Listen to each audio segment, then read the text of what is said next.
Good evening, welcome to A Foreigner in the Philippines. Well, if you looked at my last musical history from the UK, then you will know that this is even more musical history from the UK. But actually, this is from Africa, because after I left the School of Music, College of Music. After I left the Royal Military School of Music in Twickenham, I went and was shipped out to Africa.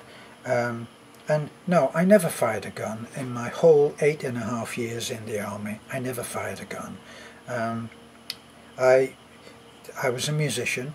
I started off as a boy soldier at 15.5. You could do that then. They could abuse children in all kinds of different ways there, and taking them into the army at 15.5 was one of them. Oh, sorry. Just a little loss of control there. Anyway, I arrived in Africa, and it was Kenya to be precise. Now, as I said, the Americans got hold of the word Kenya and they changed it to Kenya. You'll have to ask the Americans why.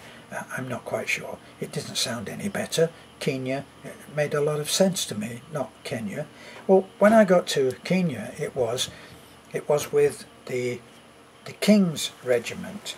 Now, really, I should have been very grateful to that man for letting me go to the School of Music and have the most productive year of my life in the army. But I was young and ungrateful, and let's not say any more about that. Well, the man that was in charge then, and I'm probably going to be hung, drawn and quartered for saying this, but he was, I don't know, there was something about him that just wasn't very likable. He was a man of little charm. He wore a droopy sort of walrus-like moustache, and there was something most unattractive about him, you know. Well, when you have a band that's as good looking as the band were then, we could all afford to be so discerning, couldn't we? Anyway, he didn't get along with anybody. He was just one of those people who was impossible to get along with. It was just strange. There was him, and then there was a band sergeant who was dry, caustic, sharp-witted, and a clarinet player, and he was the top sergeant. And then we had another sergeant who was he was the second sergeant, second in command. He was quite a talented instrumentalist, and I'm grateful to him actually, because he taught me what I needed to get what was called a first class qualification. I became a musician first class. There was third, second, and guess what? You've got it first. So he taught me to do that, and in order to do that I had to learn how to take a melody, put it to 4-part harmony, arrange it for a full military band, and then conduct the full military band on a piece that I'd already looked at and rehearsed in my head so that I knew all of the different tempo changes. He taught me how to conduct. He taught me a great number of things, and it's thanks to him that I was able to get through my first class qualification, which meant a little bit more money. Probably may have even amounted to a whole pound or $3 or whatever it was, $2 extra on my pay. Well, I also had to be able to sight read a given piece, where I would sight read the piece in a full military band, and be able to rehearse the band to be able to play that piece and noticeably better than when I started. And I was able to do that, and then I took the band on parade and did the by the left, quick march, you know, that kind of stuff that you see them there, and then bring the band to a halt without everybody falling on their faces, which I managed to do, strangely enough. And it was just one of those things that he was able to help me on those things. Of course, I think I may have actually told you stories about how he was of another persuasion, of which I'm not a member of that particular club. Let's leave the bigotry out of it, and just say that I'm not sure that he was actually gay, but I think he might have helped them out when they were busy. So it was a strange time. Africa is an incredible place. We went during that time. My friend Pete and I decided one long weekend that we would go hitchhiking. You could do it in those days, and we went out and we started hitchhiking. The first weekend we hitchhiked down to Mombasa, which is probably, even at that time, was the most sexually disease-ridden place on the planet. We didn't partake of anything like that, and we slept on the beach, and I think I even have a photograph of that time from so many years ago, and I still think fondly of that time, and we had a great time. And when we came back, we were waiting for a long time for a lift to get back to barracks. Gosh, I nearly said home then for a minute. And we got picked up by a convoy of 2 or 3, in fact it might have been 4 Land Rovers, and the one that we were in was being towed. So it was actually quite hairy, because you're going along these roads, and they're what's called murram, and the murram roads is like packed dirt, and they're just hard packed down, a little bit better than the one that I'm go home on right at the moment. But anyway, we were in the front seat of that, and there was a man, a black man, an African, who was in the driver's seat, but we were being towed. And every so often you would come across a deep dip, and it would say at the side of the road, dip, and literally you would go down like this and up the other side. It was a real roller coaster, which is okay if you're actually driving, but when you're being towed, it's like terrifying. But then there were other things about it. We were out in the open plains between Mombasa and Nairobi, which is where we were stationed, and I never forget that way in the distance, this is when it was we were driving at night for a long time, and then dawn started to come, and we could start seeing light, very flat country, and we saw a giraffe walking across the road, way far ahead, and it was quite a striking experience. Later we tried to get up to Lake Victoria from Nairobi, from the barracks there, Muthaiga barracks, and we tried to get up to Nairobi from there.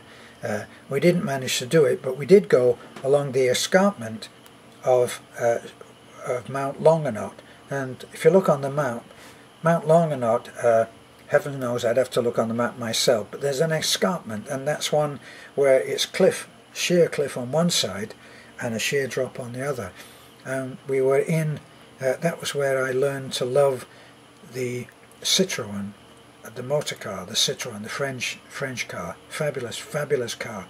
And we were picked up by a couple of Sikh guys who were incredibly fast drivers. It was like we were in a rally, and we went round these corners as if we were on rails, and that was a pretty hairy little experience as well. Well, we dropped off and went to Mount Longanot, and we climbed Mount Longanot. Now this is not it's not fingernail stuff, you know. We didn't have climbing boots on and rope together. We just walked up there, and you could almost run back down, but it was quite a climb. You get to the edge, and it's 2.5 miles around the rim of Mount Longanot, and you can actually walk the entire way all around. We didn't do that, but we looked down, and apparently there's a whole wild animal thing happening down into Mount Longanot, which is a dormant volcano, and you look down there and you can see that it's heavily wooded down there, so it would support wildlife. So we went there, we came back. Everything's very dusty, of course, and we did try to get to. We got to a place called Gilgil. Gilgil is an army. There's an army, or was an army place, at an army camp at Gilgil, and that was on the edge of the Great Rift Valley. And we looked out over the edge of the Great Rift Valley, and we could see a volcano that was down on the flat floor. So the Great Rift Valley at that point was like, it was just flat, and then rising out of this flatness is a volcano which at one point must have erupted and exploded, and it blew almost all of the side out of the volcano. Must have been one hell of a thing to see. And we saw other great things which influenced me greatly in my life in later times. We passed this little church, and there was a congregation there who were singing in, let me see, that they were singing obviously in their own African dialect, and it was incredible. There's something that you may not know about white people and black people. Black people cannot mess up clapping off the beat. They go da, da, da, da. White people, it doesn't matter where you start them, they end up going bam, bam, bam, bam, bam, and they clap on the beat. White people, why do you do that? You should be clapping. That's what you should be doing. That's what you're supposed to do. So, that's a little touch of racist controversy. God, I love a bit of controversy. So, and then we hitchhiked back, and that was one of the great experiences that we had. And back then, of course, you know, white people well, probably should have been the most hospitable, but we didn't find that. We found that the Africans were the friendliest, and we had a terrific time, the two of us. We hitchhiked that couple of weekends, and later, of course, I made my bid for freedom from the army, because I was just determined to get out, and I didn't want to spend another 2 years in the army, which coincidentally is when I discovered the book Catch 22, and that changed the way that I was thinking. I already had my thinking changed by another book, which was, I think, called The Private War of Private Smith, or something like that.